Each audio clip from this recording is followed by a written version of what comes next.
Біздің өміріміз жүздеген мыңдаған ұсақ түйектерден тұрады. Кездесу қуаныштарынан, ашық есіктерден. Бұл бәріне қажет. Бірдеңе жасау бақыты, достардың қолдауы, бір сәтпен бөлісу, біраз ересек болу. Бұл бәріне маңызды. Кенеттен келген кедергілерден өту өте қиын. Оларды аттап, айналып өте алмайсың. Енді не? Ештеңе істей алмайсың ба? Ортақ пайдаланудағы объектілердің және сервистер мен қызметтерге қолжетімділіктің болмауы, мүгедек адамдардың стигматизациясы және құқықтарына қысым жасау.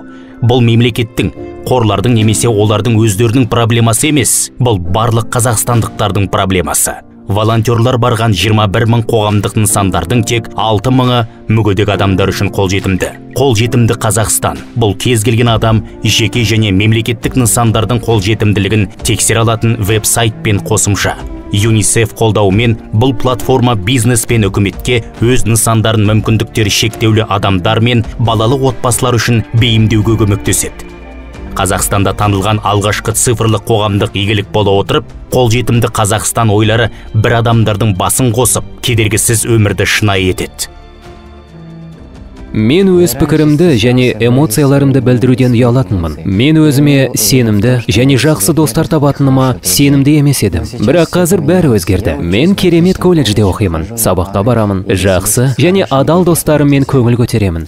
Жалпыға бірдей оқыту ұғымы Қазақстанда білім алуға жалпыға бірдей қолжетімділікті және халықтың барлық санаттары үшін, оның ішінде мүгедектігі бар балалар үшін де өзіндік қолжетімділікті білдіреді. Сондықтан, дәл осы колледжде біздің облыс басшылығымен бірлесіп, біз осы жерде мүгедек адамдардың топтары үшін мүмкіндіктерге қол жеткізе алатын IT хаб құру жобасын іске асыруды шештік. Бұл жобаны жүзеге асыруда бізге қолжетімді Қазақстан үлкен көмек көрсетті. Осы IT хаб ғимаратын қайта құру бойынша жұмыстарды жүргізу барысында олар маған әр қадамды айтып берді. Біз бұл мәселені көріп отырмыз және өз мүмкіндіктеріміздің арқасында оны шешуге тырысамыз.